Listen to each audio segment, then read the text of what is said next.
are enjoying sake, and we just, if you're just tuning in, we just went through kind of briefly the basics of where sake comes from and how it's processed and made.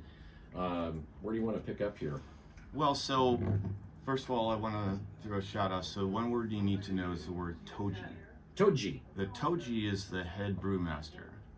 Okay. And so for this particular one that you just had, the Futsushu, the toji, his name is Wakai Yoshinori-san, and the brewery was from Kyoto, and it's called Kizakura. So sakura is cherry tree, ki is yellow, so it's a cherry tree with yellow blossoms, is what they named it after. So let's move on to the next one. And this is a beautiful sake. So the name of the brewery is Izumo Fuji. So it's named after the town or the old province of Izumo and Mount Fuji. So now Izumo is located in Shimane Prefecture. So they don't have states, they call them prefectures or kens. You'd say Shimane Ken. And this is located in the west along the Japan Sea, the Sea of Japan, right? So that area is known as the land of the myths. And Izumo itself, this town is about as big as Eugene, and they're known for the oldest temple, Izumo Taisha, the oldest temple in Japan. And this sake is beautiful. So the toji in this case is Imaoka Toshisan. And this is using a different rice. Now we're getting into a premium sake. So this is not a futsushu. You're getting into a premium sake. And you'll get some information. So this is using a rice called Yamada Nishiki. And that's the #1 sake rice. It makes more sake than anything else. And it's very good for making sake. I see that you are taking notes. And well, I'm actually, I wanted to just insert here, when we were off the air, I brought up, different types of rice, and you had said there's 100 different types of rice, or over, I think was your exact phraseology, over 100 different types of rice that they can use. Correct. Which is, and it all depends on what you're trying to achieve. Like Yamada Nishiki is pretty easy to work with. It doesn't crack. You can mill it down. Some of the rice types, they don't withstand as much milling. Like for example, this one has been milled down to 50%. So in other words, half the outside of it is gone. Right. So you start with Yamada Nishiki is probably the most expensive rice to use, and you just got rid of half of it just to get started. So that's why these tend to be a little more expensive. And so now this Izumo area is very famous for this. It's probably Izumo Taisha, the oldest. I mean, there's one more shrine that maybe, but they rebuild these things every like 60 years or so because they're made out of wood. They literally rebuild them. So this is an appropriate place to start because one of the first mentions of sake was in one of the first books in Japan called the Kojiki, and it's history and a lot of mythology of Japan. And they had one of the storm gods met this young couple that were weeping, and he's like, "What's wrong?" He's like, "Well, this monster called Yamata no Orochi has been eating all of our daughters, and there's only one left." So this Yamata no Orochi is like 8-headed with 8 tails, and so he devises a plan to get him drunk on sake, which he does. And it's called Yashiori no Sake. That's what's written in the book. That's the first real instance. And he gets this thing drunk and ends up just slashing him to death. And this is a total aside, but he slashes one of the tails and he finds, it makes a sound, and he finds a sword called the Kusanagi no Tsurugi, which is one of the 3 imperial regalia. They have the mirror, the jewel, and the sword. Those are representative, they're imperial regalia.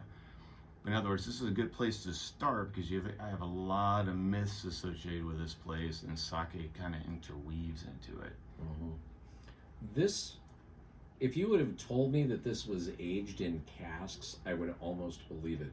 There's something about it that it's like, was this aged in barrels? Yeah, so you're going to start to hear all these terms, and we're going to go over them many, many, many times. So this is a beautiful sake. This is the classification. So I called the other one a futsushu. Mm-hmm. The legal classification this falls under is called a tokute mei shoshu. Just think of it as premium sake. Okay. That's their word for it. So it's divided into futsushu and tokute mei shoshu. Now there's rules governing that. Now I said you could add alcohol to the futsushu up to 50% by weight. This, the maximum will be 10%, but it's probably not even that high by weight. So they add less, and in this case, they didn't add any. And the reason I know that is because it tells you on here. So one of the first terms you're going to see on labels is junmai. Jun is a character meaning pure, mai is rice. But what the real meaning is, they didn't add anything that wasn't intrinsic to the brewing process. So we said that you take rice and you add this koji mold and water. Now, if I add any alcohol to that, Yeah. that's not intrinsic. I'm trying to make alcohol. So that's what all the word junmai means is think of the German beer purity. I was just gonna say that sounds to me like It's very you can think of it that way, where they're saying we don't want you tossing all this other junk in there and calling it beer, because it's really not. You don't need it. So when you see junmai on the label, all that's telling you is they have not added any extra alcohol. This is the real deal. Well, and it doesn't mean it's better or worse. They're going to usually be fuller. Because, a lot of the stuff that goes to the competitions will actually have a small amount of brewer's alcohol added to the mash, which is called the miromi, to pull out some esters. But this one has a nice fullness to it. It's using premium rice. It's milled to 50%. And I just think it's absolutely wonderful. It is really refreshing. So the other word on here you're going to learn in the future, we'll go into detail, is ginjo. So ginjo has rules around it. It has really two meanings. The character gin means meticulous or with great care, which means this guy is doing a lot of this work by hand. But also when you call it a ginjo, you need to mill it at least to 60, which this guy's gone to 50. Now, technically, you could call it a dai. Dai means extra, like extra crispy chicken, right? Mm-hmm. So this one's been milled down as much as a dai ginjo, but because he's got other stuff nicer than this, he's trying to separate it marketing-wise. I think this is a fantastic sake. And like I said, one of the things that we like about it, you can open a bottle, you can leave it sit in your refrigerator and I have 4 or 5 going all at once. It depends on how you want to, So you don't have to finish it the same day. No, sometimes with a white wine or something, Right. It gets burnt or just tastes flat. Yeah. That's one thing I was noticing earlier, that you can keep this for a couple of weeks. Yeah. We gotta wrap here. Why don't you end this the way that you want to, Robert? Yeah. So basically, we're going big into sake. I think more people would drink it if they understood or had the right one put in front of them. I'd recommend listening to this on our YouTube channel, because there's going to be a lot of information and we're going to go very deep on each specific step and give you some of the interesting stories and backstories behind it. And both of these were absolutely delicious.